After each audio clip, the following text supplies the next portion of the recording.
Grammy Award winner Jessie J is one of the hottest pop stars on the planet right now, having hit the #1 spot in 19 countries worldwide, selling 11 million singles and over 2 million copies of her multi-platinum debut album, Who You Are. And like so many hit singles, and then the voice and all of that, and a style icon, and Jessie J.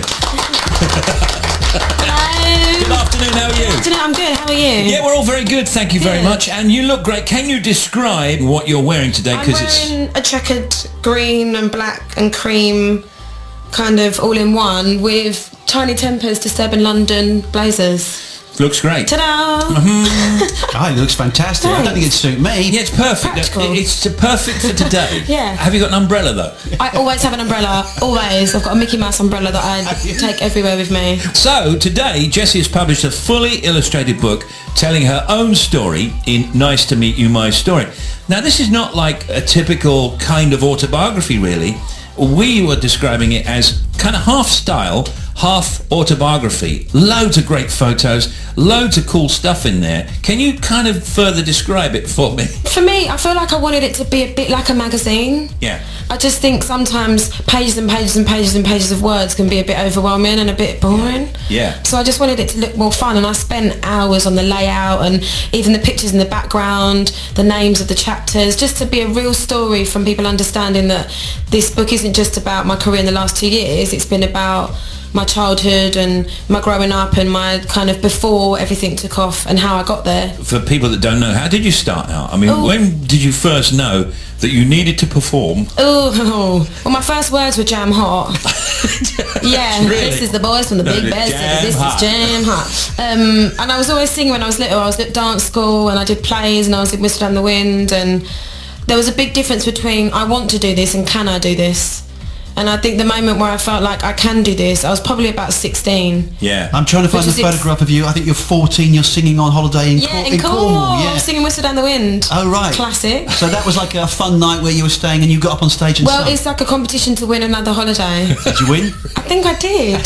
There's a story in there that always makes me laugh. I remember my first ever performance, I was 3 and I sang Twinkle Twinkle Little Star with my sisters on recorder, and we got beaten by a 6-year-old that sang Lady in Red. I was gutted. Oh, that's not on, is it? I was gutted. So yeah, that's a story that's in there. And your overview of your career, are you zeroing in on your career all of the time, or No. can you ever relax? I can always relax. Can you? Yeah. How do you relax? My friends and my family. You know, the thing is that's hard is that to write songs that are from things that you're living, you have to live. If I don't ever have time just to do normal stuff and be in relationships or go out partying or have sad times, and I won't write songs that people can relate to, otherwise it's all just going to be about living in a bubble of work, and that's not a very interesting album to me. So I always make sure that I take some time out just to be not at work as everyone else does. I'm 25 next year, and oh, blimey. no, but you know what I mean, it's that age, it is that age, like you do, you know, 21 is like and 25 you kind of start going, okay, what do I need, what do I not need? Do you know what I mean? I know what you mean, but do you feel then at 25 or nearly 25 that you know more about what you want and what you want? So what do you want to achieve that you haven't already achieved? It's a good question. I definitely want to travel the world more, but in a personal way, like actually see more of it and enjoy music more organically, and really just kind of get to know different genres of music that I didn't know before. I was watching you do something or other, I think it was one of the festivals in the summer, thinking just how good live performer you are. Thank you. And to that end, this is just my way of linking this in. I've got the Nice to Meet You tour dates. This is Jessie J's tour. Nicely for next year. linked. Thanks. That was Nice, that was lovely. I've done this work before. Sunday 26th of February, Nottingham. Monday 27th, Brighton Centre. And then into March, I've got the LG Arena. This is the 1st of March. And then Manchester Arena, Motorpoint Arena, Sheffield. And then on to Liverpool, Cardiff, Bournemouth, London twice, and then Newcastle, Glasgow, Aberdeen, Belfast, Dublin, Manchester, Nottingham. And then I'm going to sleep in. Yeah, and then you have a sleep. And then the new album. When will the new album come out? That is a good question. Yes, and what's the answer? I don't know. I'm about to disappear for 2 months to go to America. Yeah. And create new music. Ah, that's good. So fingers crossed it will be sooner than later. Let me just take a break. We'll come back with Jessie J in a moment. Don't go away. Don't go away. We're back with Jessie J. Jessie J back with us, and we're talking about her book here, which is called Nice to Meet You, My Story. What was the most traumatic bit about the book? What's been the most traumatic time of your life? Oh, living it and writing about it again is two different things, I suppose. I think the very detailed story of me being at Hamleys and experiencing my minor stroke, writing that back out made me realise how serious it was and how unprepared I was for what was about to happen. What was the cause of the minor stroke? Stress. Right. I had like 4 jobs. I was at college. I was in a girl group. Yeah, sometimes your body goes, wait a minute, I need to catch up.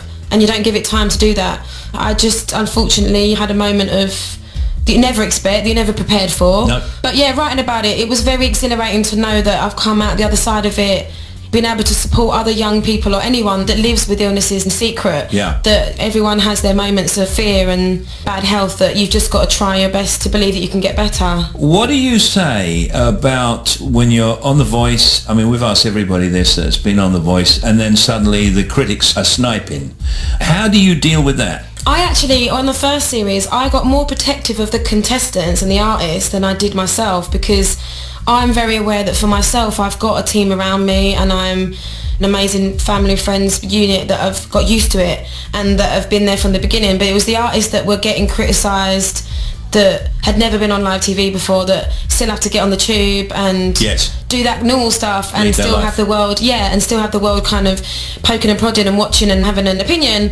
It's so easy to say ignore it, but at the same time you just have to really understand, and the way I deal with it is knowing that I'm not the only one that goes through it. It's one person. You cannot let one person get to you. You have to just go, I've got my light, I can see it, and anyone that's in the darkness needs to stay in the dark. And you can't please all of the people all the time. No. Whatever you do, you're always going to disappoint somebody. It's sad that, you know, sometimes the focus can be on the negative, and I think sometimes you have to go, but look how many people are supporting you and tweeting you. And now the other thing about you is, I mean, reflected in the book here is your style. You've got a definite, there's a even that photo there when I was probably 4 in a very flowery dress. There's some great photographs of you when you were very young, as you say, in the chapter entitled Family Ties. Were you completely happy with your mum digging out these photographs? Yes, I was fully happy. I still pull the same faces now, and I had a bob even when I was that young. You're also the bridesmaid at somebody's wedding. Yeah, my sisters weren't too happy about that picture. Yes.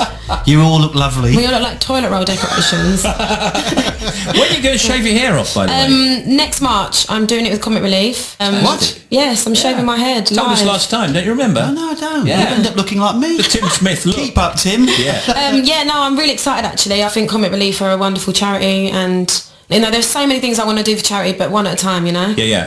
And you seem completely and utterly still in control. I love you for it. Jessie's book, Nice to Meet You, My Story, is published today. And new series of The Voice, do you know when that's coming back? The filming starts in December. I believe it starts to air next... I don't know. Thanks for that information. I'm really honest. We'll keep an eye out for it. We'll keep an eye out. Anybody know next? That's a new month that's just been added. I don't know month. We're the BBC, so not confirmed. We'll find out. No. Good luck with it anyway. Thank you very much. And good luck in America doing the new music as well. Thank you. You'll see me, I'm sure. Jessie J. I can do it like a brother, do it like a dude. Grab my crotch.